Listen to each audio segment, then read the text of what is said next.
Olá, bem-vindos ao nosso estudo de Kuzari e vamos dar continuação ao nosso estudo. Na aula passada, a gente viu que o Haver explicou para o Kuzari a questão de pureza e impureza e explicou também como isso daqui influencia, como isso daqui, na verdade, também às vezes deriva um pouco da psicologia humana. E o Kuzari ficou impressionado com o conhecimento da Torá, da psicologia do ser humano, questões que na época, hoje em dia, a gente já tem um pouco mais de trabalho sobre isso, a gente já tem um pouco mais de conhecimento sobre esse assunto, mas na época a psicologia humana era muito distante, não tinha todo esse conhecimento claro. E quando o Haver explica para o Kuzari essa questão de como funciona a psicologia, como os sentimentos influenciam no corpo, tudo isso, o Kuzari ficou impressionado. E o Haver aproveita aqui a oportunidade para tratar um pouco mais desse assunto, do conhecimento que tem Chachmei Israel, da sabedoria dos grandes sábios do povo judeu. O povo judeu é conhecido como Am HaSefer, como o povo do livro. Certo? Se não me engano, está escrito no Corão, assim é chamado o povo judeu pelo islamismo, o povo do livro. O livro, o conhecimento, sempre fez parte do conhecimento judaico. Mesmo antigamente, há 1000, 2000 anos atrás, quando o analfabetismo era comum, certas crianças pequenas, ninguém aprendia o abecedário, ninguém aprendia a escrever, ninguém aprendia a ler. Se aprendia principalmente trabalhos manuais para poder ganhar um sustento, para poder trabalhar.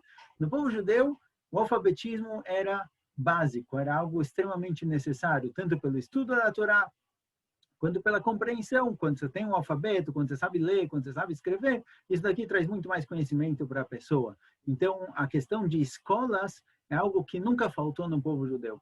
Parece um dos Chachamim fala na Gemara, existe uma discussão se é possível que em algum momento a Torá seja esquecida do povo judeu.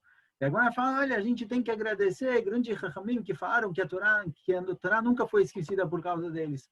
Por quê? Porque eles colocavam em cada cidade e cidade um Beit Sefer, uma escola, um lugar onde as crianças podiam aprender Torá, podiam aprender o Aleph Bet, estudar.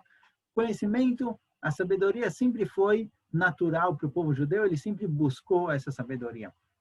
E o Haver traz aqui vários exemplos de como Am Israel chegaram nesse conhecimento. Então ele pega, por exemplo, o Sanedrin. O Sanedrin era o Supremo Tribunal, ele tinha uma obrigação mínima de ter um conhecimento muito, muito extenso. Qualquer um dos Chachamim, qualquer um dos sábios que fizesse parte do Supremo Tribunal, que tinha 70 sábios, ele tinha que ter conhecimento em várias questões. Certo? Antes de entrar a quais as questões específicas que eles tinham aqui, é só interessante notar como os Chachmei Israel lidaram com o conhecimento. Certo? O Rambam, por exemplo, escreve numa carta que ele conhecia todos os livros sobre idolatria escritos em árabe. Tudo que estava escrito em árabe, que era a linguagem materna dele, tudo que estava escrito em árabe sobre qualquer tipo de cultura ou idolatria, o Rambam fala que ele leu todos eles.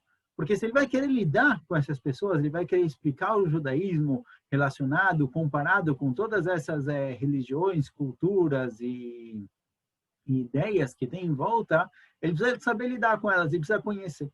Então fala aqui para a gente o Haver, que no Sanedrin, todos os Chachamim que estivessem no Sanedrin, tinham que ter conhecimento de basicamente 3 tipos de Chokhmot. Chokhmot Amitiot, Adimioniot, Vemekubalot.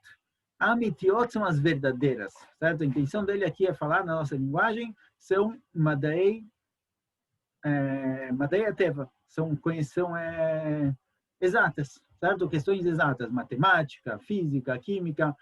Chachmei Israel, todo mundo que estivesse no Sanedrin, ele tinha que ter um conhecimento claro e extenso sobre todos os tipos de conhecimentos das matérias de exato. Fora isso, eles precisavam ter também Madei Dimioniot. Dimioniot são aquelas que dependem um pouco mais do ponto de vista daquele que está tratando do assunto.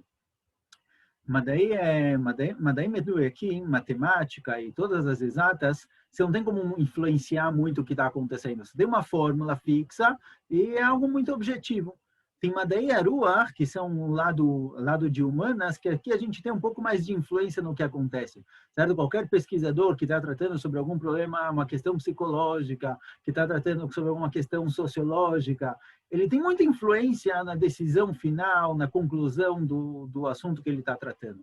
Realmente tem um lado objetivo aqui na questão, você está trabalhando com pessoas, você faz testes, você faz isso aí, mas, por outro lado, ao roqueiro, aquele pesquisador, alguém que está escrevendo uma tese sobre o assunto, ele tem muita influência sobre qual vai ser a conclusão. E Chachmei Israel, eles também precisavam ter esse conhecimento.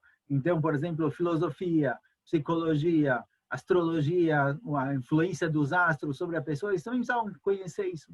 Certo? Alguém perguntou para o Ravan se é importante conhecer astrologia. Por que é importante estudar astronomia, conhecer todos os astros, as estrelas?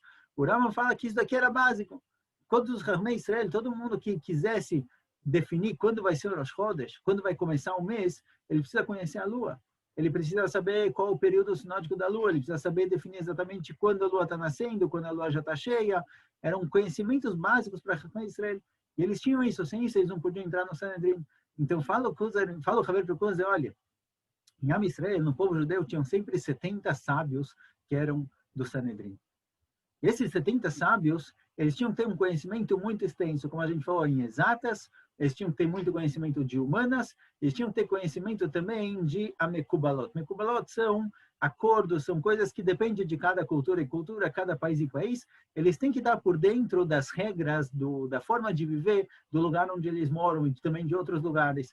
Eles vão saber que tipo de acordo é considerado um acordo que não volta atrás e que tipo de acordo pode voltar atrás. Então, se as pessoas deram a mão, já é considerado que já não tem volta, pode voltar atrás, não pode voltar atrás, fizer um juramento. Que tipos de regras definem a sociedade na qual eles estão lidando? Eles tinham que ter um conhecimento muito extenso de vários assuntos e várias questões, precisam estar muito claras para eles poderem julgar. E não só isso, fora esses 70, caso um deles falecesse ou se aposentasse, tinha que ter um outro que podia substituir. Então, fora os 70, você tinha que ter pelo menos mais alguns 20, 30, 40 pessoas dispostas, prontas a substituir esses 70, caso haja necessidade. Então, para você ter 100, 200 Chachamim, às vezes tem o Sanedrim principal e tem Batei Dinim, tem tribunais espalhados pelo país inteiro. Para ter tantos Chachamim, o conhecimento, a sabedoria tem que ser algo natural, tem que ser algo muito forte no judaísmo. E não só isso, Paulo Haver, por exemplo, tem várias alachot que um rabino ou Chachmei Israel que quisessem saber, que precisassem definir qual é a alachá em várias situações, eles precisam ter um conhecimento muito claro daquele assunto. Então, por exemplo, se a gente pegar a questão da agricultura, tem uma proibição da Torá que chama kilaim. O que é kilaim? Kilaim é a mistura de duas frutas diferentes. É proibido pela Torá plantar, criar um novo tipo de fruta utilizando duas espécies diferentes. Então, você não pode plantar junto maçã e laranja para formar aqui uma nova espécie. Claro, tem espécies, se alguém já fez isso, alguém não Yehudi fez isso, não tem problema, você pode comer. O kiwi, por exemplo, ele é uma mistura de duas espécies, não tem problema, pode ser comido. Mas é proibido você plantar esses dois. Então, se a gente começa a estudar um pouquinho as Mishnayot de Kilaim, a gente começa a ver que Chachmei Israel começam a discutir o seguinte, olha, se eu plantei uva em determinado lugar, a que distância da uva eu posso plantar uma outra espécie? Ou seja, eles precisam conhecer a uva, precisam conhecer o quanto de minerais a uva puxa da terra, até que distância da terra a uva consegue puxar minerais, e a que distância eu vou poder plantar uma nova espécie, uma espécie diferente. Ou seja, eles vão ter um conhecimento muito claro. E, por exemplo, eles vão saber também definir exatamente as espécies, cevada e trigo. É a mesma espécie, a gente define elas como a mesma espécie, eu posso plantar juntas, ou talvez não, cevada e trigo são duas coisas diferentes, eu tenho que plantar com uma certa distância entre elas. Então, mesmo para uma questão, uma alahá pequena, uma alahá simples, sobre kilaim, de agricultura, eles tinham que ter um conhecimento botânico, digamos assim, muito extenso. E assim também com vários outros assuntos, várias outras questões. Então, vamos pegar um exemplo mais simples, hoje em dia, certo? Eu tenho um meiham, um tamiarba, alguma coisa de água quente, que mantém a água aquecida lá durante o Shabat. Eu quero saber se eu posso pegar água de lá em Shabat ou não. Quais são os lados? Por que seria permitido? Por que seria proibido? Para poder definir a alahá, o sábio, o Chacham, o Rav, que vai definir a alahá, ele tem que saber exatamente como funciona esse meiham, como funciona essa chaleira elétrica. Se na hora que eu tiro água, entra mais água. E essa água que entra, qual temperatura ela entra, em qual temperatura ela vai chegar. E se passa por um filtro no meio, se a água é filtrada. Talvez se a água é filtrada, dependendo do tipo de filtro, pode ser permitido no Shabbat ou pode ser proibido. Então, tem várias questões que dependem muito do conhecimento. Então, a gente tem vários Chachamim, nós chamamos Zalman Auerbach, por exemplo, que faleceu faz uns 15, 20 anos. Sempre que tinha um mecanismo novo, alguma máquina nova, e alguém fazia uma pergunta, ele chamava um eletricista, ele chamava alguém que conhecia daquela ferramenta, daquela máquina, e perguntava exatamente como funciona. Então, tinha um conhecimento muito claro. Tem discussões muito grandes entre ele e um outro Chacham, entre ele e um outro Rav, o Hazanish, sobre eletricidade. Como funciona exatamente a eletricidade e que tipo de proibição é acender a luz em Shabbat. Depende de como funciona, depende se ao acender a luz esquenta ou não esquenta, tem uma faísca ou não tem uma faísca, quando eu fecho o circuito da luz. Então, são conhecimentos que não é suficiente saber o conhecimento original da Halachá de Shabbat. Precisa conhecer o que você está tratando. E Chachamim, para poderem definir a Halachá, eles vão até o fim também no conhecimento do mundo que eles estão tratando dele, do nosso mundo, mundo material, essas máquinas, qualquer coisa, eles precisam conhecer isso até o fim. Certo? Então, assim, Chachmei Israel, eles tinham vários conhecimentos com relação a vários assuntos diferentes. Isso trouxe a sabedoria para eles. É verdade que a gente encontra na Gemara até conhecimentos que a priori são posteriores, que foram descobertos depois, mas já na Gemara a gente vê que Chachmei Israel, eles tinham um conhecimento específico. Então, tem vários exemplos aqui, mas um deles é de Rabban Gamliel. Rabban Gamliel, ele fala na Gemara qual é o período sinódico da Lua. Quanto tempo leva para a Lua se renovar? Ele fala um número que é mais ou menos 29,5 dias por mês, 29 dias e meio, só que ele dá um número exato que chega até a quarta, quinta casa decimal. E a NASA hoje em dia chegou exatamente no mesmo ponto, exatamente na mesma definição até a quarta casa decimal. Ou seja, Rabban Gamliel, ele tinha um conhecimento que ele traz isso como uma tradição da casa dele, que esse é o tempo que leva para a Lua se renovar, que a NASA hoje em dia, com os aparelhos dela, conseguiu chegar.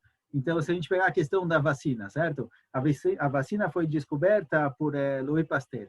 O que se faz na vacina? Na vacina se dá um vírus, dependendo do que tipo de doença, mas na vacina você coloca um pouco do vírus que causa a doença, só que um pouco mais fraco, um pouco mais leve. Na Gemara aparece, por exemplo, alguém que foi mordido por um cachorro, qual é a cura para ele? A cura para alguém que foi mordido por um cachorro é usar um pouco do rim do animal, as enzimas aparentemente, colocar isso na pessoa. Ou seja, a gente encontra já questões que foram descobertas bem depois, que já tinham as bases do conhecimento já na época da Gemara, porque o conhecimento deles era baseado não só no estudo do mundo material, não só a partir do material chegar no conhecimento, eles também tinham uma tradição antiga para entender todas essas questões. Certo? Aqui a gente poderia falar de vários conhecimentos, várias questões que Ramim já falaram há muito tempo atrás. O Zohar já fala que o mundo é redondo, parte do mundo é sol, parte do mundo é noite, tem dia e tem noite. E ele fala que isso está escrito no livro de Adam Arishon, quer dizer, bem antes de Copérnico decidir definir o mundo como redondo. Então, são conhecimentos que já apareciam na Torá. E a última coisa que o Haver fala aqui para o Kuzer é a questão da Neginá, o conhecimento da música, os instrumentos musicais e a formação da música, mas acho que esse é um assunto que a gente vai ver por si só, na continuação, no próximo shiur. Chokhmat Neginá, a sabedoria da música, o que a Torá tem a dizer sobre a música? Vamos aproveitar só para abrir um parênteses, embora não seja exatamente o assunto dele aqui, mas a música é algo que é muito forte, puxa muitas pessoas. Vamos ver um pouco da visão judaica da Torá sobre a música. Na continuação. Tchau, tchau. Até mais.